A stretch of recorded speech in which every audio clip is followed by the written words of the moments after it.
नमस्कार दोस्तों, मैं हूं दीप नारायण। आप सभी का स्वागत है दीप एकेडमी मैथ में। आज मैं डिस्कस करने वाला हूं डायरेक्ट एंड इनवर्स वेरिएशंस। तो डायरेक्ट एंड इनवर्स वेरिएशंस क्या होता है उसको समझिए पहले।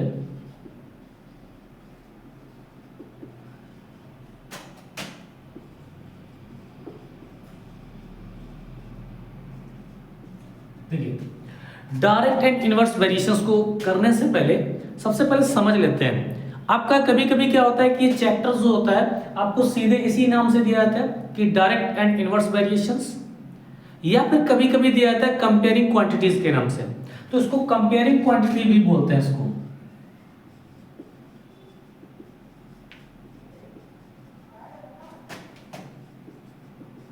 कंपेयरिंग क्वांटिटीज के नाम से भी इसको जाना जाता है।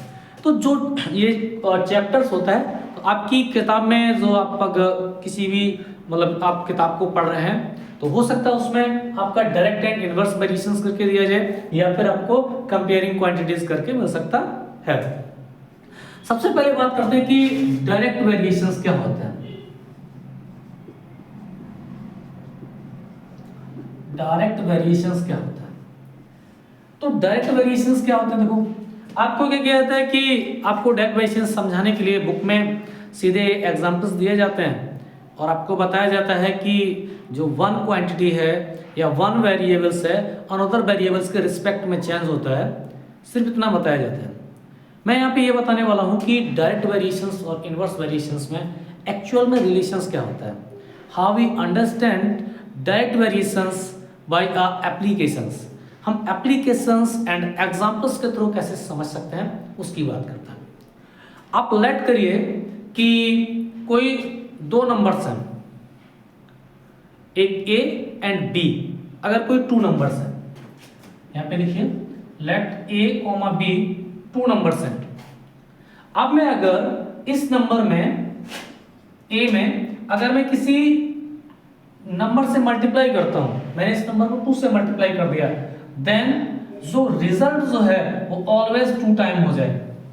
यानी फर्स्ट क्वांटिटी में अगर मैं 2 का मल्टीप्लाई करूंगा तो अगर सेकेंड क्वांटिटी में सेम रिजल्ट के साथ या सेकेंड क्वांटिटीज के साथ 2 का मल्टीप्लाई हो जाए एज ए रिजल्ट में, तो आपकी ये जो क्वांटिटीज होती हैं या ये जो हमने वेरिएबल्स रखे ए और बी, ये आपके डायरेक्ट वेरिएशन से रिलेटेड होते हैं।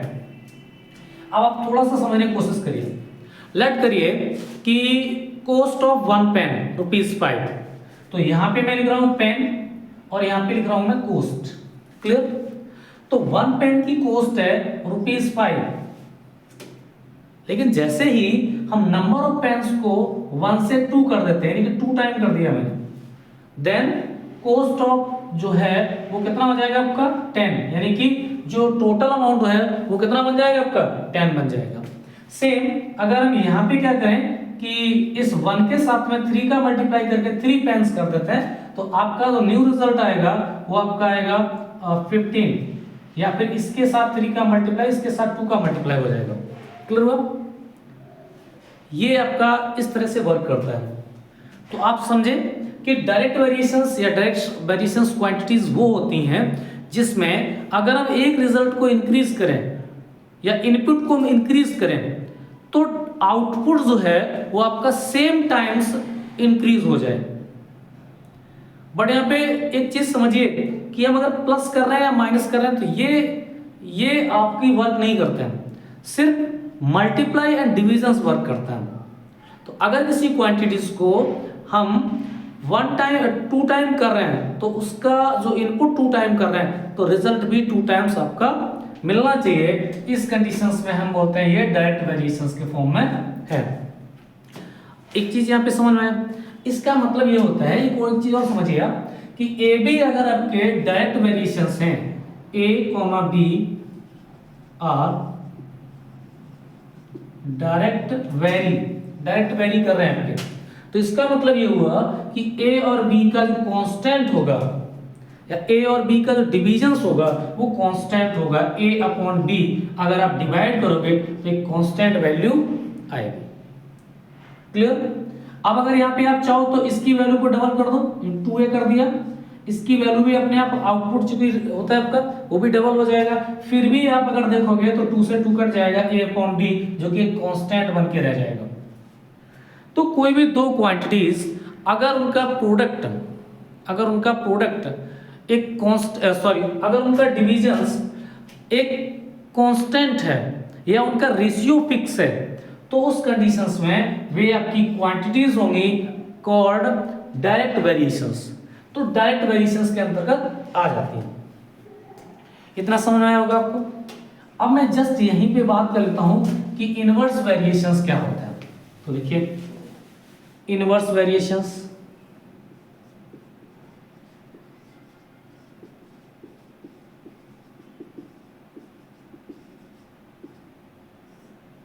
इनवर्स वेरिएशंस में क्या होता है कि लेट ए एंड बी कोई भी दो वेरिएबल्स है, क्वांटिटीज है, इसमें जस्ट अपोजिट होता है। अगर मैं किसी एक क्वांटिटीज को बढ़ाऊं तो सेकेंड क्वांटिटीज कम हो जाए उसी रेशियो में, जिस रेशियो में ए को बढ़ाऊं, या इनपुट को जिस रेशियो में बढ़ाऊं आउटपुट उसी रेशियो में आपका कम हो जाए, डिक्रीज हो जाए।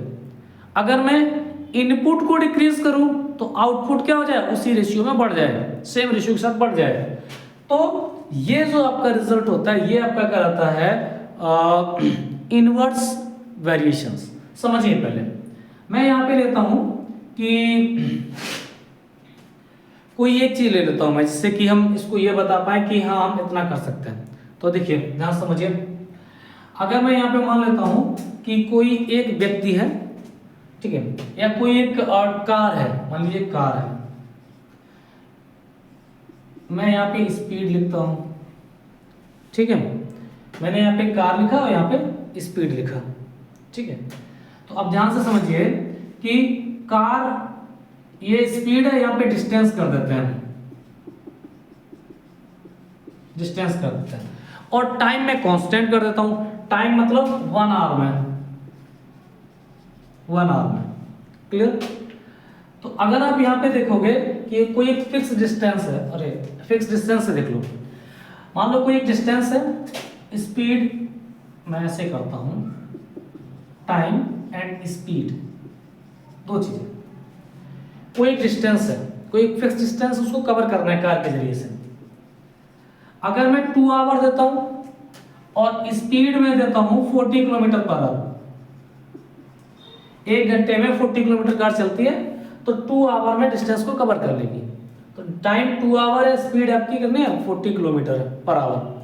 बट अगर मैं यहाँ पे क्या करूँ कि स्पीड को डबल कर दूं, मैंने इसको डबल कर दिया, 2 टाइम कर दिया, तो अब जो टाइम लग रहा होगा वो कितना लगेगा, ये हाफ हो जाएगा, यानी कि 2 से इसको डिवाइड करना पड़ेगा, यहाँ पे 2 से मल्टीप्लाई और यहाँ पे टाइम के साथ में क्या हो गया, डिवीजन हो गया, क्लियर। अब दूसरी चीज यहाँ पे देखो कि जैसे हमने यहाँ पे स्पीड को बढ़ाया, टाइम आपका हाफ हो गया।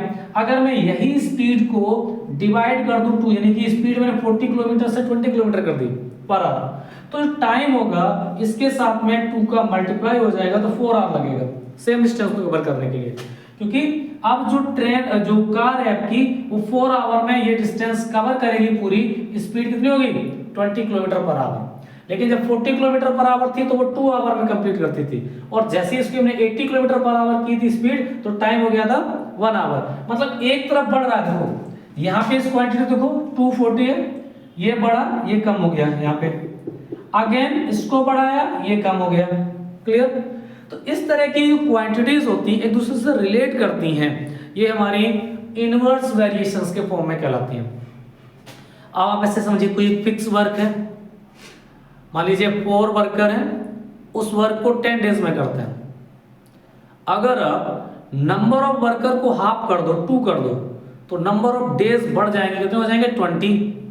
और अगर आप नंबर ऑफ वर्कर को डबल कर दोगे, 4 का डबल 8 कर देते हैं, तो नंबर ऑफ जो डेज लग रहे थे वर्क फिनिश करने में वो हाफ हो जाएंगे, 5 डेज में वर्क हो जाएगा। यानी 8 जो वर्कर्स हैं वो 5 डेज में करेंगे, 4 वर्कर 10 डेज में करेंगे एंड 2 वर्कर 20 डेज में करेंगे। हम एक तरफ नंबर ऑफ वर्कर्स को कम या ज्यादा कर रहे हैं, तो उसके अपोजिट अनदर साइड जो नंबर ऑफ वर्किंग डे है वो आपके जो है आपके कम या ज्यादा हो रहे हैं। बट अपोजिट हो रहे हैं। अगर मैं नंबर ऑफ वर्कर को बढ़ा रहा हूं तो नंबर ऑफ डेज कम हो रहे हैं, और अगर मैं नंबर ऑफ वर्कर को घटा रहा हूं या कम कर रहा हूं तो नंबर ऑफ वर्क जो है, नंबर ऑफ डेज जो है वर्किंग करने के लिए वो बढ़ रहे हैं आपके। तो ये होता है आपका इनवर्स वेरिएशंस। तो मैं यहाँ पे कोई चैप्टर नहीं पढ़ा रहा था, मैं आपको यहाँ पे कोई फॉर्मूले नहीं बता रहा था, मैं सिर्फ एक कॉन्सेप्ट बताने की कोशिश कर रहा था कैसे वर्क करता है।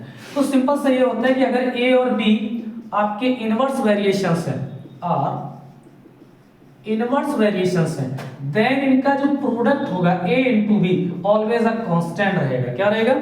ऑलवेज अ कांस्टेंट वैल्यू को डिनोट कर रहा होगा।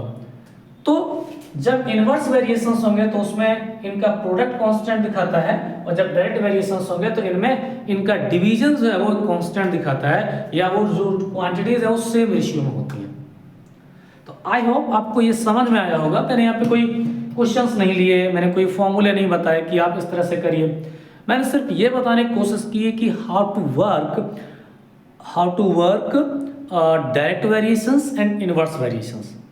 और आजकल की सबसे बड़ी यही प्रॉब्लम्स है कि बच्चों को ये नहीं समझ में आता है कि ये क्या है। बच्चे फॉर्मूले याद कर लेते हैं, फिर उन्हें जब नया क्वेश्चन दो, नई बुक से कोई दो टॉपिक, तो फिर उनको लगता है कि ये तो मैंने नहीं पढ़ा। तो ऐसा क्यों लगता है? ऐसा इसलिए लगता है क्योंकि उन्होंने सही से पढ़ा ही नहीं था कि वेरिएशंस वर्क कैसे करता है, वेरी मतलब चेंज कैसे आते हैं, इसको नहीं पढ़ा था। और जिस दिन वो इस चीज को समझ जाएंगे कि वेरी कैसे होता है, वेरी मतलब होता है कि चेंज विद रिस्पेक्ट, एक क्वांटिटीज में चेंज अनदर क्वांटिटीज के रिस्पेक्ट में कैसे जाता है, जब तक इसको नहीं समझेंगे तब तक मुझे नहीं लगता कि फॉर्मूले आप पढ़ा दीजिए, कॉन्सेप्ट लिखवा दीजिए, उनसे उनको और कुछ ऐसा एक्स्ट्रा नॉलेज गेन हो जाएगी, मुझे नहीं लगता। तो आई होप ये आपको समझ में आया होगा। अगर समझ में आया है तो एक बार कमेंट बॉक्स में जाके बताएं। अगर अच्छा लगे तो लाइक भी करें, दोस्तों के साथ शेयर करें, और अगर फर्स्ट टाइम आपने विजिट किया है चैनल पे तो सब्सक्राइब करना ना भूलें। Thank you.